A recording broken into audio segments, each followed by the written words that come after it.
چھٹا کلمہ تمام ہوا۔ یسوع مسیح کامل نجات دہندہ۔ یوحنا 19 باب اس کی 30 آیت۔ بس جب یسوع نے وہ سرکہ پیا تو کہا تمام ہوا اور سر جھکا کر جان دے دی۔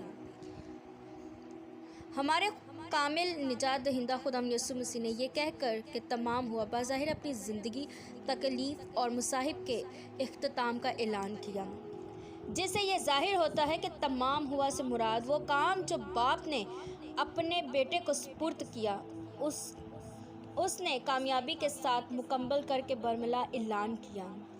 اس طرح چھٹے کلمے کے یہ الفاظ تمام ہوا خداوند یسوع مسیح کے اس کام کی طرف اشارہ کرتے ہیں جو باپ نے بنی نوع انسان کی نجات کے لیے مکمل طور پر پورا کیا، جس میں کسی طرح کی کوئی کمی نہیں، جس کے بارے میں یسوع مسیح نے خود کہا، جو کام تو نے مجھے کرنے کو دیا تھا اس کو تمام کر کے میں نے زمین پر تیرے جلال ظاہر کیا۔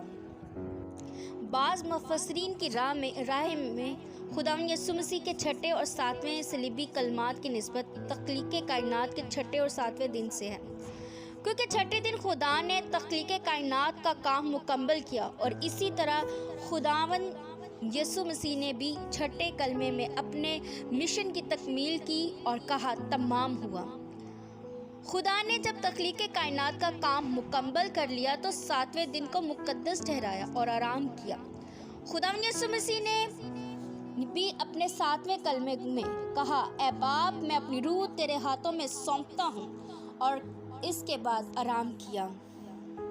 ہمارے کامل نجات دہندہ خداوند یسوع مسیح نے اس وقت تک اپنی جان خدا باپ کے سپرد نہیں کی جب تک بنی نوع انسان کی نجات کا کام مکمل نہ کر لیا جس کے لیے وہ اس دنیا میں بھیجا گیا تھا۔ چھٹے کلمے کے الفاظ کے تمام ہوا اس بات کا برملا اعلان ہے کہ اس نے یہ جنگ جیت لی جو رومی سپاہیوں، یہودیوں اور یہودی رہنماؤں اور اس وقت کے اندھے زمانے کو ہاری ہوئی نظر آتی ہے۔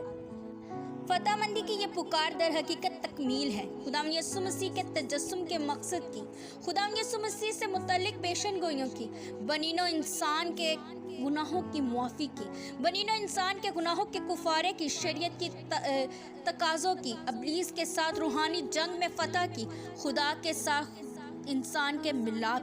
ہمارے کامل نجات دہندہ خداوند یسوع مسیح کے یہ الفاظ تمام ہوا ان پیشن گوئیوں کی تکمیل ہے جو ہزاروں سال پیشتر مختلف انبیاء کرام نے اس کی پیدائش، زندگی اور صلیبی موت کے بارے میں کہی۔ لیکن خداوند آپ تم کو ایک نشان بخشے گا، دیکھو ایک کنواری حاملہ ہوگی اور بیٹا پیدا ہوگا اور وہ اس کا نام ایمانویل رکھیں گے۔ یسایہ 7 باب اس کی 14 آیت میں لکھا ہے، دیکھو ایک کنواری حاملہ ہوگی اور بیٹا جنے گی اور اس کا نام ایمانویل رکھیں گے۔ متی 1 باب اس کی 23 آیت میں یہ لکھا ہے، میں تیرے اور عورت کے درمیان اور تیری نسل اور عورت کی نسل کے درمیان عداوت ڈالوں گا، وہ تیرے سر کو کچلے گا اور تو اس کی ایڑی پر کاٹے گا۔ پیدائش 3 باب اس کی 15 آیت میں یہ لکھا ہے۔ لیکن جب وقت پورا ہو گیا تو خدا نے اپنے بیٹے کو بھیجا جو عورت سے پیدا ہوا اور شریعت کے ماتحت ہوا۔ گلاطیوں 4 باب اس کی 4 آیت میں یہ لکھا ہے، اے میرے خدا تو نے مجھے کیوں چھوڑ دیا۔ زبور 22 اس کی 1 آیت، اے میرے خدا تو نے مجھے کیوں چھوڑ دیا۔ متی 27 باب اس کی 46 آیت میں یہ لکھا ہے۔ بے شک خداوند یسوع مسیح نے اپنی زمینی زندگی میں ہر اس بات کا لحاظ رکھا کہ پیشن گوئیاں سب پوری ہوں جو نبیوں کے ذریعے کلام ہوا وہ پورا ہو۔ بس جب یسوع نے وہ سرکہ پیا تو تمام ہوا۔ اس طرح خداوند یسوع مسیح نے چھٹے کلمے کے ساتھ ان تمام پیشن گوئیوں کی تکمیل کی جو اس کی پیدائش، زندگی اور موت کے بارے میں ہزاروں سال پہلے مختلف انبیاء اکرام کی معرفت کی گئی تھی۔ پرانے عہد نامہ میں متعدد مقامات پر کفارہ بذریعہ قربانی کا ذکر پایا جاتا ہے، کیونکہ انسان خدا کی نافرمانی اور شریعت کے خدا سے دور ہو جاتا ہے۔ اس لیے قربانی وہ ہدیہ یا نذرانہ ہے جو اس غرض سے پیش کیا جائے کہ ہدیہ دینے اور لینے والے ایک دوسرے کے قریب ہو جائیں۔ یہی واحد ذریعہ تھا جو انسان اور خدا کی جدائی کو ختم کر کے باہمی رفاقت کا سبب بن سکتا تھا۔ پرانے عہد نامہ میں قربانیوں کا ایک طویل سلسلہ تھا اور لوگ قربانیوں ہی میں الجھ کر رہ گئے تھے۔ تاہم 5 قربانیاں بڑی اہم تھیں جن کا ذکر ہمیں احبار کی کتاب کے پہلے 7 ابواب میں ملتا ہے: ختنی قربانی، نظر کی قربانی، سلامتی کا ذبح، خطا کی قربانی اور جرم کی قربانی۔ ان قربانیوں کی تسلسل میں ایک بات سامنے آتی ہے کہ لوگ قربانیاں گزارتے رہتے تھے اور خدا قربانیاں قبول کرتا رہتا تھا۔ تو اس طرح یہ عارضی اور نامکمل سلسلہ ہمارے کامل نجات دہندہ خداوند یسوع مسیح کی مکمل مستقل قربانی کا عکس بن رہا ہے۔ ان 5 قربانیوں میں سے نظر کی قربانی گوشت اور خون کے بجائے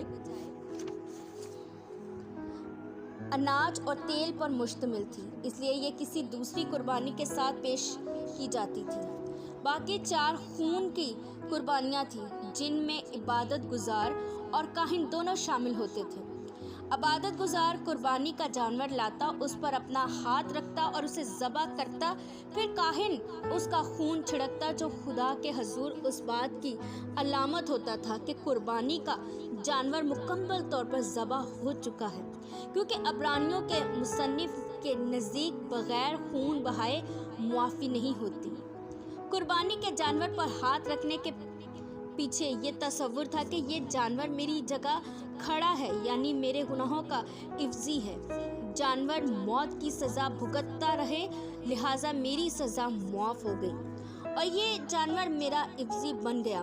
دوسرا تصور یہ بھی تھا کہ ہاتھ رکھنے سے انسانی گناہ قربانی کے جانور میں منتقل ہو جاتے تھے، جیسا کہ احبار اس کے 16 باب اس کی 10 آیت میں لکھا ہے کہ ایک بکرا ازیلی کے چھوڑ دیا جاتا تھا جو بنی اسرائیل کے گناہ کو لے کر بیابان میں چلا جاتا تھا۔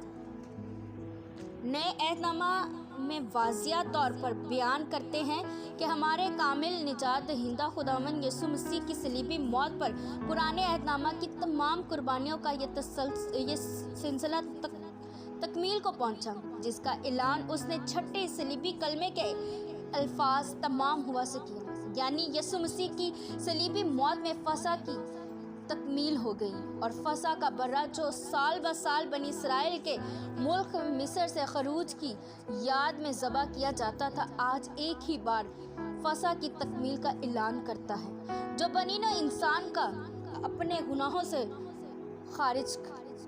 خروج ہے، جس کا ذکر نہ صرف یوحنا اصطباغی نے یسوع مسیح کے استقبال میں ان الفاظ سے کیا کہ دیکھو یہ خدا کا برا ہے جو دنیا کا گناہ اٹھا لیے جاتا ہے، بلکہ انجیل نفیس مقدس یوحنا رسول نے بھی یسوع مسیح کی صلیبی واقعات کی جو ترتیب پیش کی ہے، اس کے مطابق خدا کا برا ہمارا کامل نجات دہندہ خداوند یسوع مسیح کے عین اس وقت صلیب پر قربان ہو رہا تھا جب فسح کے برے کے ذبح کیے جا رہے تھے۔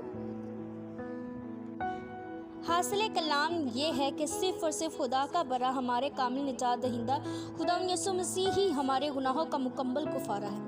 یہ کیسے ممکن ہے کہ گناہ ہم کریں اور قربان بکرے یا مینکے ہوں؟ نئے عہد نامہ میں عبرانیوں کا مصنف بالکل واضح طور پر لکھتا ہے کہ کیونکہ ممکن نہیں کہ بیلوں اور بکروں کا خون گناہوں کو دور کرے، اور بکروں اور بچھڑوں کا خون لے کر نہیں بلکہ اپنا ہی خون لے کر پاک مقام میں ایک ہی بار داخل ہو گیا اور ابدی خلاصی کروائی۔ پرانے عہد نامہ کی پیشن گوئیاں اور نئے عہد نامہ میں یسوع مسیح کی زمینی زندگی کے تمام حالات و واقعات ظاہر کرتے ہیں کہ اس کے سامنے ایک مشن تھا کہ وہ اپنے لوگوں کو ان کے گناہوں سے نجات دے۔ چھٹے کلمے اس بات کا ثبوت ہے کہ اس نے اس مشن کو کمال وفاداری سے پورا کیا اور اپنے آپ کو ایک ہی بار نظر چڑھا کر کل جہان کے گناہوں کے لیے ایک پوری کامل اور کافی قربانی نظر اور معاوضہ دیا۔ خداوند یسوع مسیح نے صلیب پر سے یہ کہا تمام ہوا، یعنی جو کام تو نے مجھے کرنے کو دیا تھا اس کو تمام کر کے میں نے زمین پر تیرے جلال ظاہر کیا۔ خداوند اس کلام کے وسیلہ سے آپ سب کو برکت دے، آمین۔